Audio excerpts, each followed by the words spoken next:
Let's see if we can get everybody back. I will wait here till everybody arrives. In fact, I might play some music while everybody arrives. No, I'm not gonna do that. Oh, oh. If you ever wanted to start your own clothing brand, but you didn't want to buy, I don't want to do that.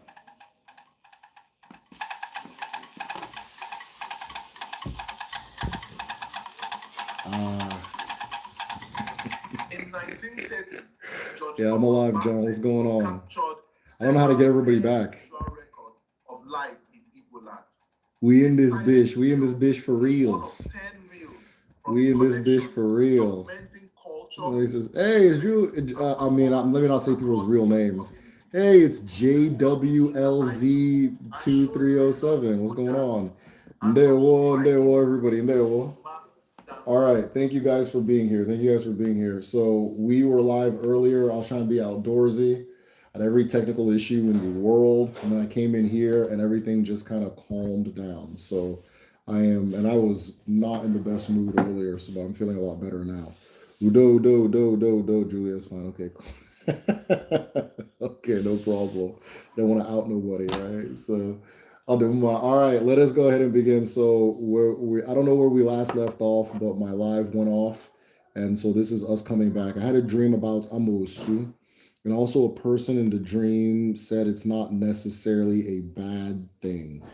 Um, Amosu does not necessarily have to be a bad thing. But just like everything else, it can be used for good and bad. Usually, if somebody's being called Amosu, it's an insult. It's not a good thing, right? Amosu is just a person who knows like spiritual applications, all these different things. They're just what's the word for it? They're just not sanctioned to do it, right? They're just not sanctioned to do it. So, and there's many reasons a person won't be sanctioned to do it. Either they're doing it unethically, and they therefore are not using offal to work. And when you that has its drawbacks too. And then DBO work is not something you do personally. It's a community work. Something you do with and for the community. And so an Amosu is kind of bypassing that. Um, and it's not the safest, it's not the smartest way to approach that. But yeah, that's Amosu. That's Amosu. I don't know. So, but no, it's not necessarily a bad thing, right? It's not necessarily a bad thing. Okay, also the person said that I'm the creator of what, John? Thanks for sharing the dream. What is Oghun? You talked of Ofo, and I think Jamaican Obe, pronounce Obe, have connection to Abia. Can you explain this? Okay, I will go piece by piece. Oghun is used like in casual Igbo, you use Oghun to say medicine.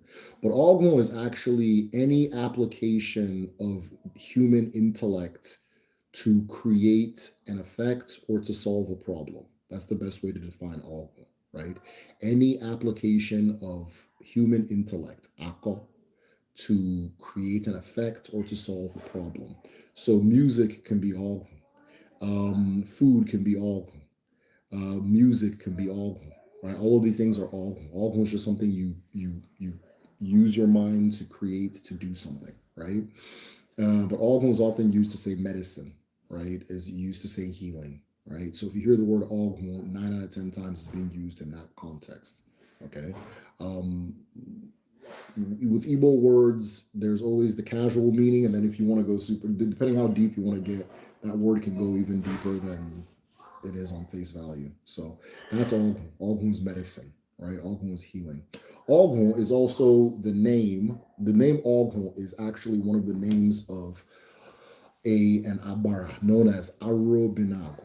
Arobinago. Arobinago is the okay, so Aghon is the mind of the creator, right? And Aghon has two heads, and everybody has their own Aghon. The female head of Aghon, one head is female, one is male. The female head of Aghon is known as Arobinago. Arobinago is how you receive what is known as Ako or Aro. and that is intellect from the earth, intellect from the mother, consciousness from the earth, consciousness from the mother. This particular type of consciousness is what we call intellect or intelligence or thinking, right? So that particular spirit, the female path of Agon, is known as Arobinago. Arobinago. It's also the Abara of forests, the Abara of Dibia work, the Abara of healing, the Abara of Afa divination, things like that. So I hope that helped. There was another piece of the question too. You talked about the all fall, and I think Jamaican. You only talked about the all fall. Okay, you think Obe is connected to Abia? It could be. It could be. Right. It could be. I have issues with Igor Mo because I can't get good cola. Last I ordered was full of bugs. Okay, yeah, you did say that, and I couldn't break it. What are some reputable places to get them? I have not ordered cola online in like a year. I think in about a year. I always go to the store near me, though they're getting these like really, really small ones and they're charging like extortion prices for them. So I'm also looking for a good source of cola online. If you find one, let me know. I don't know. Yeah, if you go in person, they usually have fresh ones, but I can check. I'm not sure. I'd be pissed if somebody sent me a bunch of cola with bugs. What the hell is that? Ogwin and all fall. You've talked about all fall, but not Ogwin. Can you tell us what the Ogwin? Ogwin. Okay, Ogwin. Maybe you're saying Ogwin, like the thing that is paired with the all fall. My bad. So Ogwin is okay. All right, how are we gonna do Ogwin? Okay. Ogun is the husband of Ofo. So the Ofo comes in two parts. Ofo na Ogun. Ofo na Ogun. Okay? And Ofo is, somebody gave a really good definition. We had a group study on Sunday on Patreon, and somebody gave a really good definition. She said that she sees Ogun as truth or Ofo as truth. And I said, yes, you're 100% correct, right? You're 100% correct, right? All fall is truth. Okay, truth is created when two things agree, and it creates that. I'm not trying to be too abstract. Okay, truth is created by two things making a pact, making an agreement, right? So those two things coming together create one thing. And that pact is this thing is going to be XYZ, blah, blah, blah, blah, blah, right? And that creates a new offer. And that pact, that agreement is your truth, is your truth. So the offer staff represents your truth, okay? Now, the offer representing your truth, the value of the offer representing your truth is that when you come into creation, right, you make a pact with Allah, you make a pact with the earth. This pact that you make with Allah, this pact that you make with the earth is going to be your offer or your, it's also called your Iyiwa, or your offer, right? Your purse, or fond specifically, okay? That is your truth. So long as you are within your truth and you're walking in truth and you're walking in one capital T truth and in your truth, right? So long as you're walking in your truth and you're living in your truth, you are within your offer, okay? If you're within your offer, you are still within the agreement you made for your existence, okay? If you step outside of your offer, or let me put this, if you're walking within your awful, and think about the awful like a house. If you're within your truth and it starts raining, the rain won't hit you. So that's everybody else's business. I'm inside, right? If it starts hailing, the hail won't hit you, right? Now, if you step outside your awful, it doesn't mean something bad's gonna happen immediately. But if it starts raining, you're gonna get hit. If it starts hailing, you're going to get hit, right? You're no longer protected, okay? Ogun, which is what is paired with Alpha, is almost like it's the universe's enforcer of this concept. It is the universe's enforcer of this concept of protection and access and all that stuff. So I'll use the example of the apartment lease. Okay, you sign an apartment lease, right? And it says you can live here so long as you pay your rent and you don't have animals. Okay, if you pay your rent and don't have animals, and I go to your house, I don't like you, and I go, hey, I'm not even your landlord, I just don't like you. And I go, hey, get out. And I grab you and I throw you out. If you appeal to justice, however we channel justice in any society, justice will put you back into the house, right? Justice will put you, well, this person didn't violate anything. You still live here. You still have the permission to be here by way of just the all fault, the agreement you made that turned this thing into your home. Okay, so if you are not violating your all fault, you can still stay in your apartment, right? But if somebody grabs you and throws you out, and then you appeal to justice, and we see that, and you've turned the place into like an animal sanctuary, justice will keep you out of the place. Justice will say, no, you broke your agreement. Even though that was weird, they threw you out, whatever, you still violated, you're out, right? So this little apartment example is how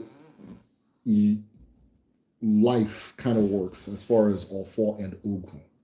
Ogun is that justice that's being appealed to, whatever form it manifests in. Okay?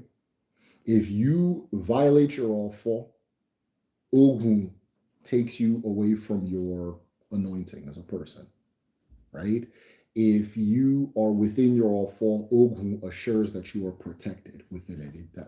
If anybody appeals to Ogun, aka justice, Ogun will say, no, leave this one alone. They're fine.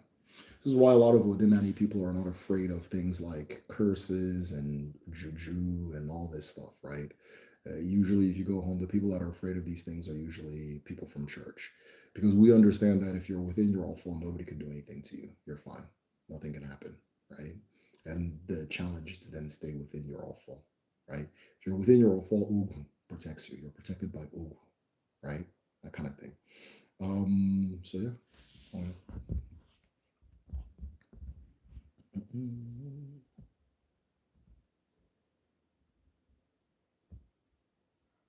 Oh, just the creator. Oh, damn! I just met the creator. Okay, good to meet you.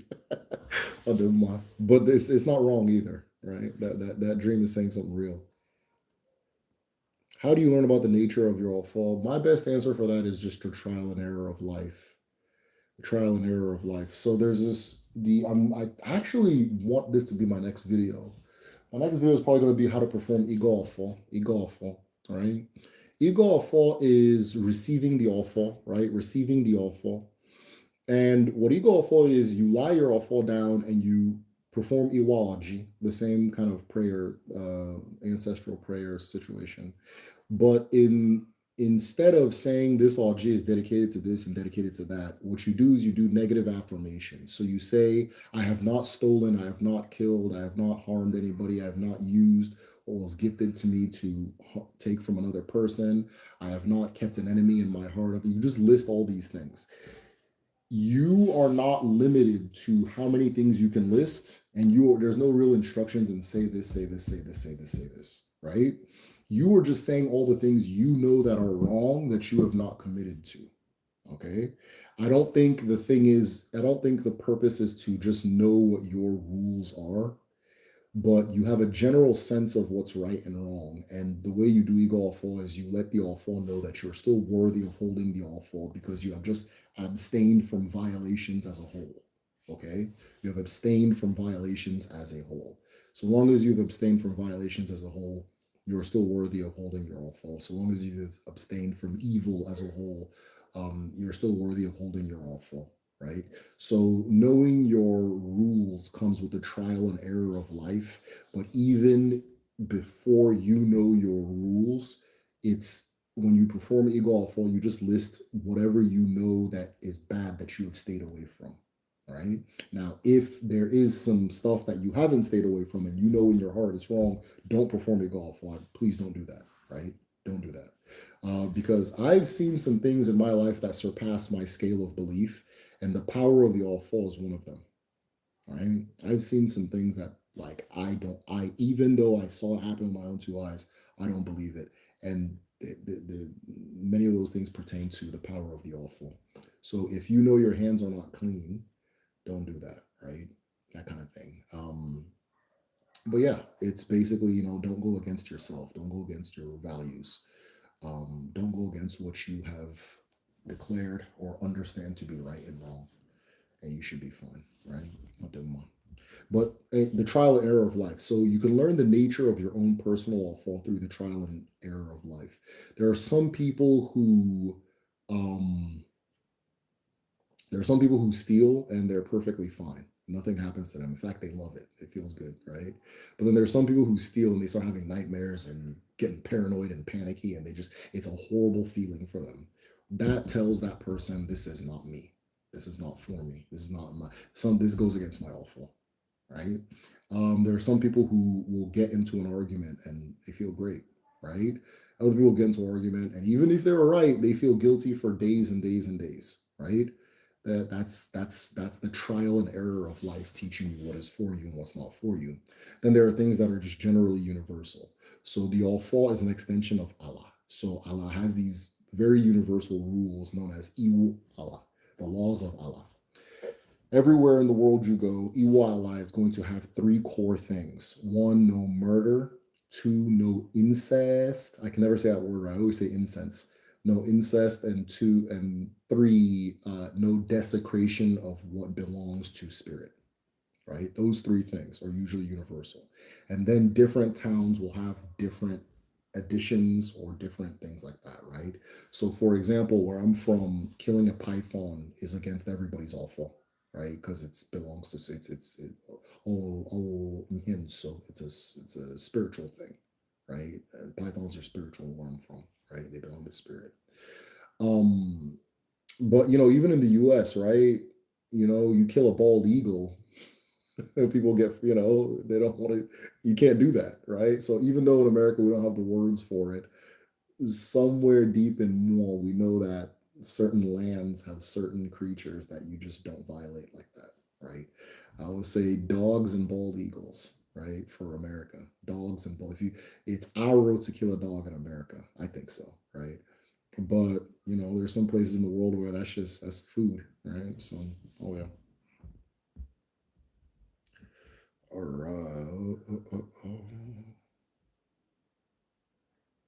what if you have violations? How do you atone? So there are different scales of atonement. There's a ritual called udochi, which we teach in the traditional medicine class. There they're just different scales of atonement. That is definitely something you talk to a DBA about, and the DBA will give you instructions.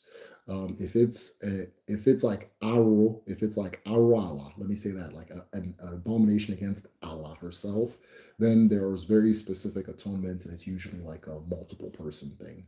But little personal ones, right? Personal ones, that's something you go to a DBM, like, oh, you need to do this, do this, do that, you'll be fine, and that kind of thing, or you can start over. But some rituals I know, there's one called Udochi, which is like peace with your chi. It's like a ritual for starting over, like a renewal, right? And then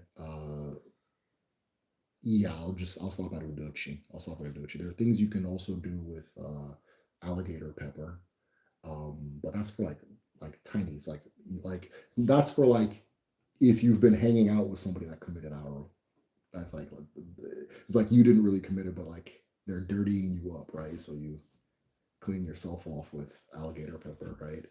And if you want to learn that, just message me. I'll teach you how to do that as well. So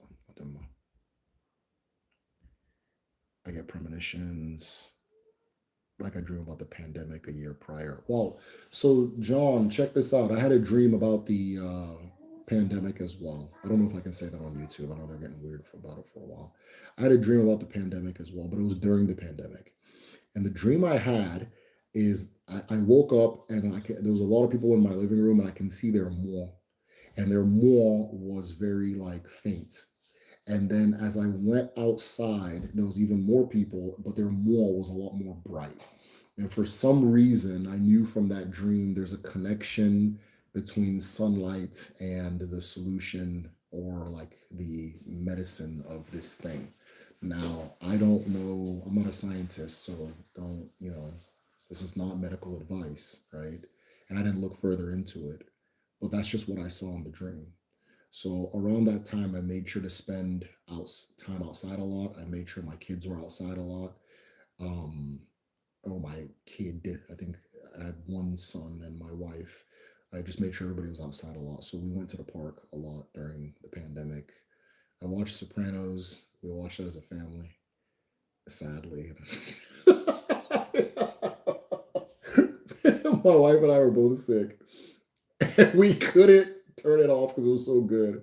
It was both of our first times watching it. But then our son was there watching it. So they're like, he's that kind of thing. But he'll learn the theme song and stuff. But he's a good kid now. I don't think it affected him that badly. But yeah, we made sure to spend a lot of time outside because of that dream. So, because I knew somehow, some way, the sun had something to do with dealing with it. I'll do more. But yeah, John, thanks for sharing that. That's dope.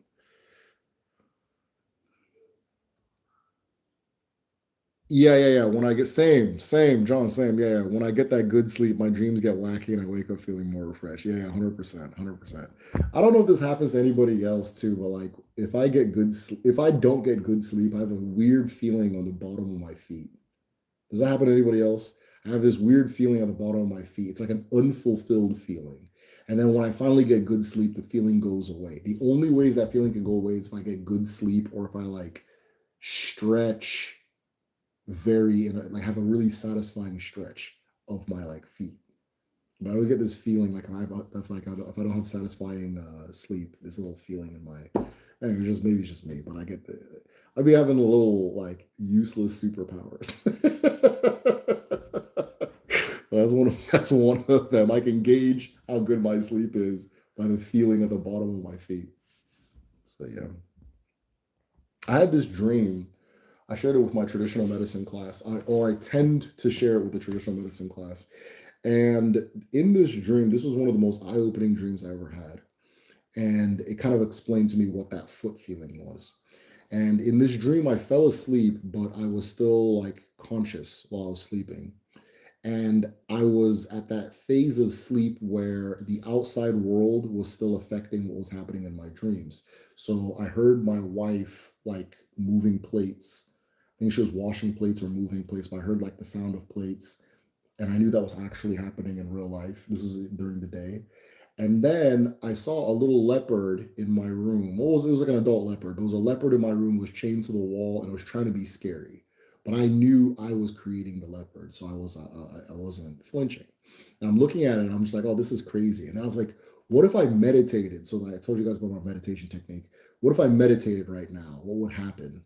And then I started meditating in the dream because again, I was fully conscious in the dream. I was fully in control, but I was aware I was in a dream.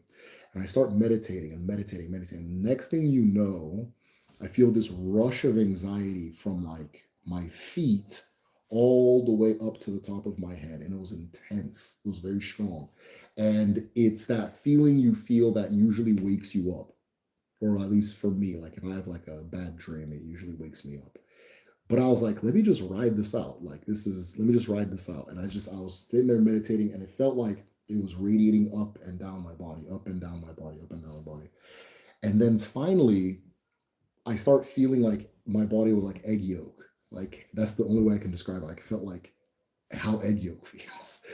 And then I start sinking into my bed, right? And then that anxiety feeling still radiating back and forth, back and forth. And I understood at that point that that feeling is a barrier. It was some kind of barrier. And that if I just ride it out, I can go past that barrier. And I sank in. Now, earlier, I can control things in the dream and it was based on reality. Once I was in the bed, right? Everything was dark. I was no longer in control, right? I was in like some kind of real sleep, right? I was gone. And then I landed in a place where, or like when I woke up, not woke up for like when I maybe I opened my eyes when the lights came back on in the dream, I was inside of a tree root. I was inside of a tree root.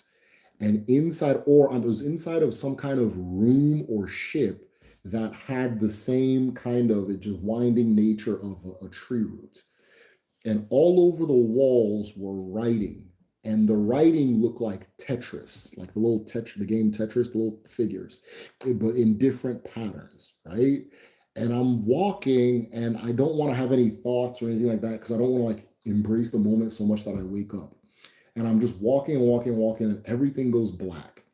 And then there's a flip phone, just a flip phone, and it had a phone number.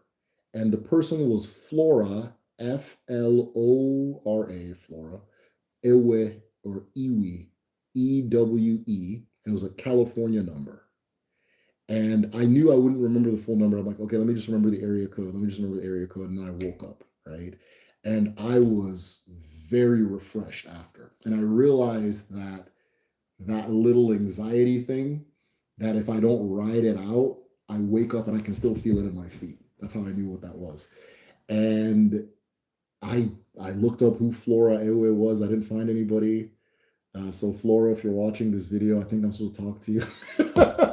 But, yeah, yeah. So, but that dream kind of taught me a lot about what's going on when you're dreaming and things like that.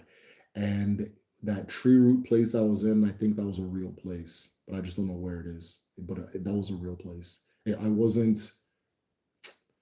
It was the leopard layer was like a dream. That tree root was like I'm somewhere and I'm not supposed to be there, right? But I was there and I'm walking, and everything just fades to black, right? We got little Tetris things on there, so.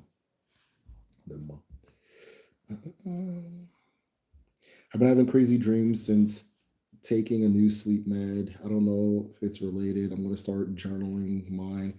So I haven't dreamed in a while because I have so many alarms that try to wake me up to take my son to school. So, but this summer, I'm going to get some magnesium rub and I'm just going to lock in, right? Lock in on my sleeping. So, yeah. So we talked about this in the traditional medicine class. This is some advice I got for you guys. Um, when I first started everything, Adivia told me that you had to go to an altar with bare feet. Or no, somebody asked, my bad. Somebody asked on like Facebook in like a group, do I have to be, or can I pray on concrete floor? And everybody's giving their different answers. I'm like, I don't see why not. And one person was very adamant, no, you got to touch real soil. I'm like, well, concrete's made of soil. What's the difference, right? I didn't get what the big deal was. And I wish I can go back to that point, like, I was wrong. Go touch the soil, right? But I can't find it anymore. This is like 6, 7 years ago.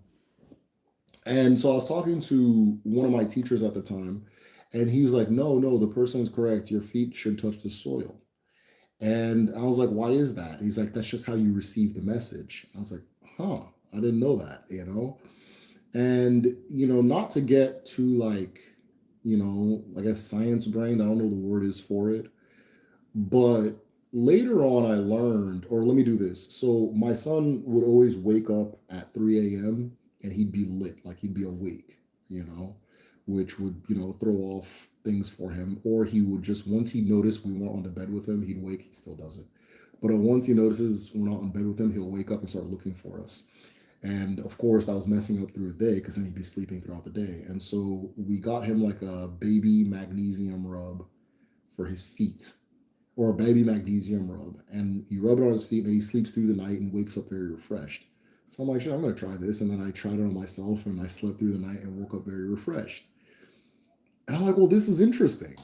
And then I was like, well, why do you have to rub it on your feet? That's different, right? Why do you have to rub it on your feet? And the two places that are optimal are the feet or the like the hinge of your knees, the back of your knees. And I'm like, that's so random. And then I went and looked, and it said that magnesium is best absorbed through the feet. And I was like, okay, that's interesting. And I'm like, what's the most common source of magnesium? I said soil, right? And I'm like, oh, to even dream, right? It's important to have that interaction with the soil. Now, I can go further as I've now grown from, wherever the hell I was then to now. There's a lot more about that interaction I can tell you because of just what I've learned, right? But yeah, magnesium on the feet, it helps dreaming, helps you dream. And if you go to your altar, like for example, like if you have like an outdoor altar or like a tree or something, and you have that foot to soil interaction, You ask a question, just let's do this. Have that foot to soil interaction, ask a question and see what happens that night. See what happens that night. The world is not what you think it is. Trust me, I've learned a lot. This makes me wonder about your relationship to the leopard in the dream. Yeah, I wonder too. I wonder too. There's something there. There's something there. Somebody else had a dream and I was in it that was related to a leopard, that kind of thing. So I don't want to embrace the moment so much that I wake up. I don't know why that resonates with me so much. So I'm like, oh, okay, I'll do more. We do.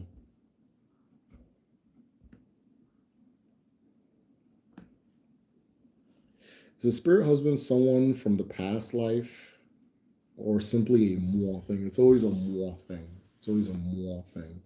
It's a spirit, right? Um, there is a type of Obanje that seeks a friend, usually a friend, sometimes a lover from their past love, from another cycle that they were in. But that person doesn't exist anymore. So it's not like you're gonna find that person, right? You're not gonna find the person, but the person's always the thing. The Obanje is always seeking. You understand?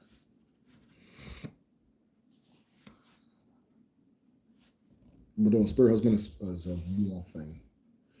Well, didn't Allah say something about relentless fatigue, like the kind where you've tried all the things and can sleep for hours and still wake up exhausted? I'm sure a lot can be said about that, but I wouldn't have the answer.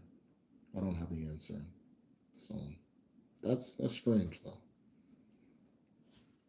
The feet thing makes sense. My inspiration for me being barefoot is when God told Moses to take his shoes off because the spot he was in was holy ground. Oh, damn. Okay, I didn't even know that happened in the Bible. But yeah.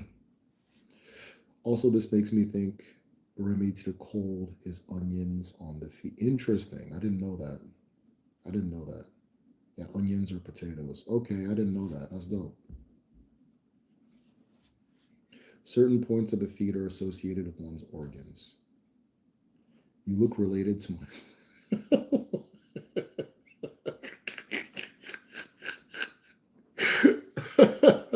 Maybe I am, Diana. I don't know. That's so random. Checking your ferritin with an iron panel. Check your ferritin with an iron panel plus vitamin D level. Very good advice. Thank you for that. Thank you for that. For unnamed chronic fatigue. Yeah. I want to do a blood draw. I've been feeling pretty good this past year and so forth, but still want to start doing blood checks and seeing what my levels are and that kind of thing. It's not something I've had as a routine in the past. But thank you for that, Diana. That's very useful. Diana is also a qualified medical professional, so that's the person you should be asking about that. Odema. Looks like we're all out of questions. Looks like we are out of questions. I appreciate you guys being patient on that. Oh, no, we're not. Is there a way to neatly cut ties with a spirit plus? Yeah, absolutely. Yeah, 100%. Um, it's actually one that I know a lot about because I've studied a lot about and that kind of thing. So, a way to neatly cut ties. There is a separation ritual that can be done. And then once the separation ritual is done, part of what is done is you give the spirit husband a new home and you set up a new arrangement with the spirit husband. So maybe you acknowledge it once a moon, maybe you acknowledge him once a year, maybe you acknowledge him once a week. Depends on the level of closeness you want. But that's the only day that the spirit husband can have effect. And then from there, everything else you're free, you're good to go. There's also a hard separation where it's like a spirit divorce. But I don't know how to do that. I just know how to do the distance one, the one for distance. Um, I have a really good book on it too, Becky. So maybe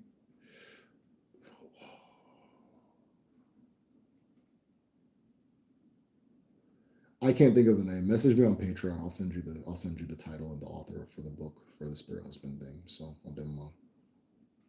A spirit spouse can be helpful, yeah. So what Diana is saying is very important too, right? So usually when it comes to things like spirit spouses, a good DBL will ask you what you want to do rather than, oh, we must separate it, right? And so because a lot of the good things in your life also comes from that, right? And more can come from that. Individuals with spirit spouses are usually like, for example, they're good with creativity, things that pertain to like wealth, making money, all that stuff.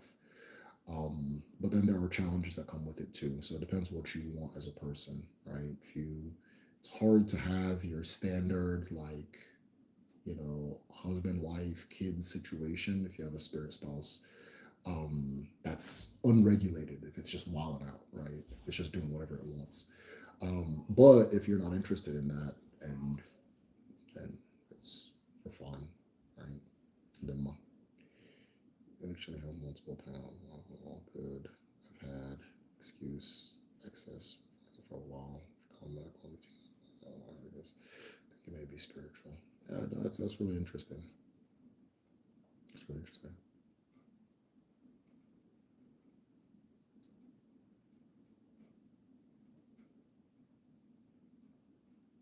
Yes, once you tame them, you can have relations with others. Exactly. Yeah. So once it's kind of put into a regulated place, once you set the terms for engagement, right, then you can do whatever you want, right? My brother-in-law, not my brother-in-law, but like a cousin-in-law, recently had a spirit wife kind of put in her place um, after a lifetime of wilding out. And now he got married and, kids, all that stuff, right? So, but prior, yeah, something was going on.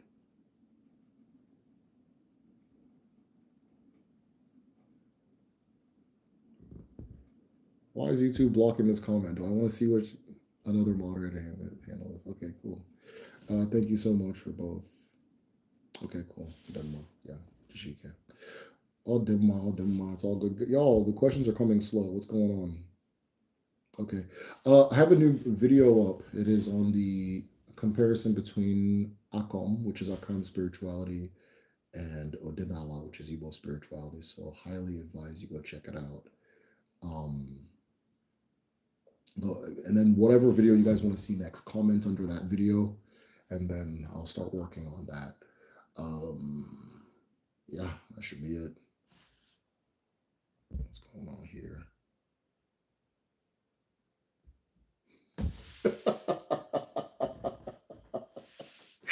I'm gonna hit show on the comment.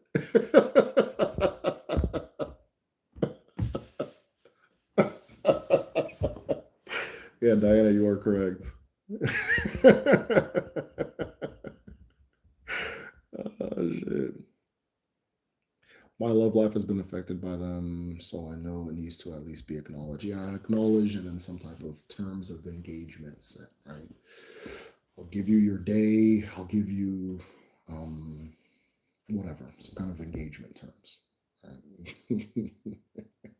Okay, I'll do my Arya, Jashika. You guys, has been a good discussion. As always, uno gade, uno geto, unko bala, uno tiriaka, o gade no wa. Gade otwa na eke, no rie, na afọ, na nkwo. He said, all right, Jashika.